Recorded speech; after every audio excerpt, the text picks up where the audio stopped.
World Red Cross and Red Crescent Day 1993, celebrated here in China at the Summer Palace in Beijing, as it is in some 150 countries across the globe. This year's theme of Dignity for All is particularly relevant to the Asia-Pacific region, where booming economies appear to have widened the gap between the haves and the have-nots. And the threat of natural disaster is ever present, especially among the poorer sections of the community.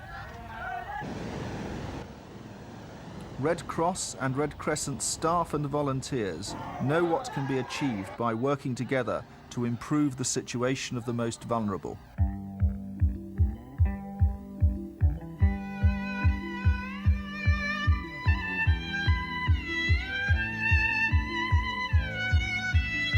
Around 60% of the world's population, that's 3 billion people, live in the Asia-Pacific region. The Red Cross and Red Crescent movement has a strong presence. There are 26 working national societies in the region and a further 5 in formation. In 1992, the International Federation of Red Cross and Red Crescent Societies launched appeals for 18 million Swiss francs, targeting 2.5 million beneficiaries. There are many challenges that need to be faced. We have a particular strength in that the national societies in the region work well together. There is a lot of mutual support, and as a federation it's our policy to try to develop the capacity of people who are most vulnerable so that they're better able to cope when disasters strike or when they're confronted with emergencies in their life. There are few people on Earth more vulnerable than the communities living in the shadow of Bangladesh's cyclone belt. At the end of April 1991, a cyclone of devastating intensity developed in the Bay of Bengal and ripped its way across southern Bangladesh, with winds reaching 225 kilometers per hour, leaving millions homeless and over 130,000 people dead. But it could have been far worse. The Cyclone Shelter Programme, developed by the Bangladesh Red Crescent, working together with the Federation and sister societies, saved hundreds of thousands of lives. The shelter program in Bangladesh was established in 1985. A shelter is a concrete structure who can accommodate nearly 2,000 people. The shelter is used all the year round for community development activities such as adult literacy, school for children, and health care activities. Through its disaster preparedness program, the Bangladesh Red Crescent quickly mobilized more than 20,000 volunteers, 23 of whom lost their lives saving others, with many more injured.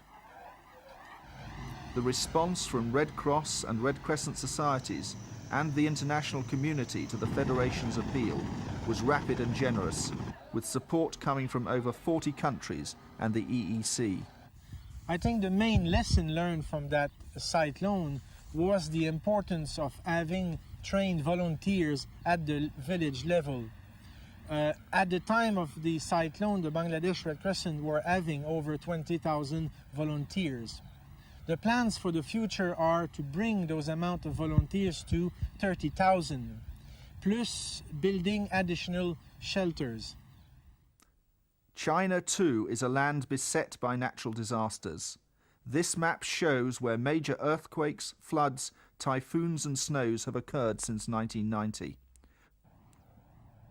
With support from the Federation, the Red Cross Society of China has embarked on a construction program for 6 regional disaster preparedness centers, coordinated by a national center in Beijing.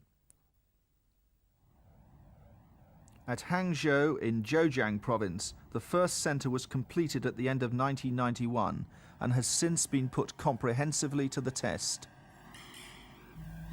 In 1992, we had 2 major disasters in Zhejiang province, floods and a typhoon. We immediately organized the distribution of relief goods from this disaster preparedness center, and our staff and volunteers were able to reach the victims of these catastrophes quickly to help them. Without the disaster center, this operation would have been much slower. 陆续再往下送。 In addition to its disaster capability, Hangzhou's DPP Centre has a day-to-day community role, providing a base for income-generating projects like this garment unit, which produces clothes for emergency relief and, of course, for sale. Hangzhou's DPP Centre operation is proving a model for others in the programme, including the planned construction of provincial centres for Anhui and Jiangsu, two of the provinces worst affected by the great floods of 1991. Even for a country which estimates its annual economic loss from disasters at some $9 billion, this calamity was extraordinary, with over 200 million people affected and most of the summer and autumn harvests destroyed. As in previous emergencies, the Federation and participating societies joined forces with the National Society to help the needy, concentrating their efforts on Anhui and Jiangsu provinces. Two appeals, totaling 10 million Swiss francs, were launched to provide a wide range of relief items, including 4,700 metric tons of rice and 2,300 tents. Medical teams administered some 50 million preventative and curative treatments. Many people have since been helped into rehabilitation, including this couple who set up home in a new village after the floods. After our new home was built, the Red Cross helped us install a water pump. Before this, we had to carry out water from a long way. Now we have water for drinking, cleaning and washing right outside our door. This is very good for us. In Nepal too, the Red Cross has established a strong track record of turning tragedy to triumph, as the inhabitants of Letang village in Morang district know. In 1988, their homes were swept away overnight when a nearby river flooded. The Nepal Red Cross had a direct answer. With donor support, the National Society built a new village on safer land and enabled some self-help projects into the bargain. We selected 5 villages where we could get the land, and by the support of the victims, we constructed the land, constructed the house in the land provided by the villagers, and we also bought lands also where they can make their agriculture, and we also supported some fund for their own working according to their skill. And now they are very happy, they are well settled, and we are very much happy the donors who has given the money for this. They must be very happy to learn that they are very well settled and very low price, and now they are comfortable because they have done something their own.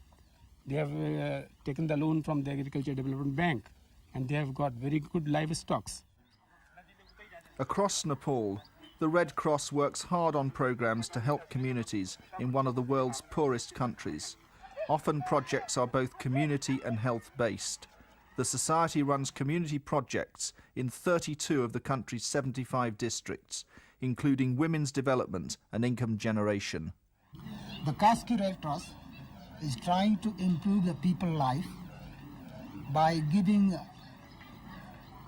instruction on health and also some support on health program like drinking water and toilet facilities and also nursery programs. This program has been run for last 4 years, and about 14 small projects have been completed, and another 2 projects are running this year. And out of this project, just over 14,000 people have benefited.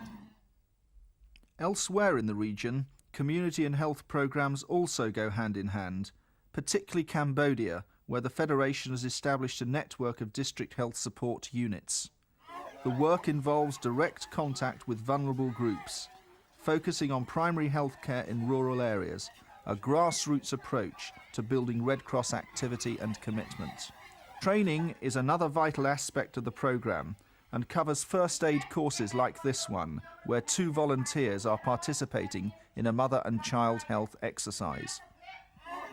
Whereas the health service in Cambodia is in disarray, China's 1 billion people have access to good facilities and treatment. The Chinese Red Cross works with the government in its campaign to achieve health for all by the year 2000. A network of Red Cross hospitals like this 60-bed institution in Anhui province complements health ministry establishments and is able to offer specialist care for certain conditions. The society is also very active in the field of non-remunerated blood donation, and the number of units given free more than doubled in 1992. This is the first time I have given a free blood donation after reading Red Cross information about this important activity. It is something I intend to do regularly from now on for the good of others. The commitment of China's young people to enhancing their health service is further demonstrated at this Red Cross medical school, where trainees in a range of medical specialisms plan to practice in poorer parts of their province. My home is in a poor part of the province, and most of the students here are also from poor areas. After graduation, we all return to our homes to serve the people there because the Red Cross has given us this wonderful opportunity. Li Jing and her colleagues will certainly face problems, but few more acute than the case of Sithi Farida, a young mother living in a camp for those fleeing the civil war in Sri Lanka. She is so severely traumatized after a spontaneous miscarriage brought on by malaria treatment that she now does not even recognize her eldest son. The Federation has organized specialist psychiatric treatment for Sithi. She is also being attended by the doctor who leads the Sri Lanka Red Cross mobile health team, which visits each camp in her district every 6 weeks. Sithi is one of 1.2 million people in the Asia and Pacific region for whom the Federation is seeking 12.8 million Swiss francs in its 1993 global appeal for refugees, returnees and the displaced. Funds are sought for 7 programs in Afghanistan, Bangladesh, Cambodia, Nepal, Pakistan, Sri Lanka, and for 3 national societies supporting the Vietnamese boat people. The problem for us as a federation in Asia is that we have many population movements that now are very long-standing, have run for 13, 14 years. We have problems of donor fatigue, keeping donors' interest in supporting our programs, and yet at the same time we have a basic obligation to support these people until they are either resettled in third countries or repatriated back to their home countries. The operation to bring back to Cambodia some 330,000 long-stay refugees from camps on the Thai border is almost complete. As reception centres managed by the Red Cross in Cambodia close, the Federation is beginning the long-term task of reaching out into the community to ensure especially vulnerable individuals like Pho Keng are not forgotten. He is a 39-year-old father of 6 whose legs were blown off in a landmine accident a few years ago. And much more work is needed to help the returnees. Once they arrive at their final destination, they are housed, they are fed, we could say, for 400 days with an interval of 40 days between each ration. We do our best to monitor all the final destinations, make sure that they're all right, that there's at least a reasonable level of health, their health is okay. And I think looking into the future, we will be doing more development work in the areas where returnees have settled as well. While the Thai border refugees are returning to Cambodia, nearly 50,000 displaced people in Sri Lanka have fled a vicious, long-running civil war in the north and east of this picturesque island. They are scattered through some 220 camps, where inevitably living conditions are far from ideal. This camp in the suburbs of Colombo is quite literally a cardboard city with family living space restricted to 3 square meters. With Federation support, the Sri Lanka Red Cross makes a major contribution to relief activities in the camps, complementing the assistance of the government and other relief agencies. Mobile health teams form another essential element of the Sri Lanka Red Cross assistance to the displaced. This old man has no idea when or if he will return to his home in the north. It's the same story in the southeast corner of Nepal, where more than 80,000 refugees from the nearby country of Bhutan are encamped. Here, the Nepal Red Cross and Federation are in the early stages of their operation, though this is likely to change in the foreseeable future. In this situation, when we're talking about multi-year plans, we're looking at our own activities phasing down so that we can deal with emergencies in other parts of the world. And that goes also for the international NGOs, which are our main implementing partners here. They're also looking to phase down their activities over time. And in those sort of circumstances, we are hopeful, well, we are planning to hand over more and more activities to the national government, such as health, and also, of course, to indigenous NGOs and local societies. We would expect them to play a more important role in future. Soon, the Nepal Red Cross could be challenged by an extended relief operation, similar to those faced by sister societies in the region, including Bangladesh. Some 250,000 Rohingya Muslims have left their homes in the Arakan province of Myanmar, formerly Burma, the second such exodus in less than 15 years. The Bangladesh Red Crescent distributes sufficient quantities of rice, oil, dal, and other relief items for the refugees to feed their families. When we look at the region as a whole and think of the experience that exists, if we work as a federation, we in fact are even stronger than the sum total of the separate parts, the separate national societies. By working as a federation and by following our fundamental principles, we can continue to improve the situation of the most vulnerable in the very best tradition of our movement.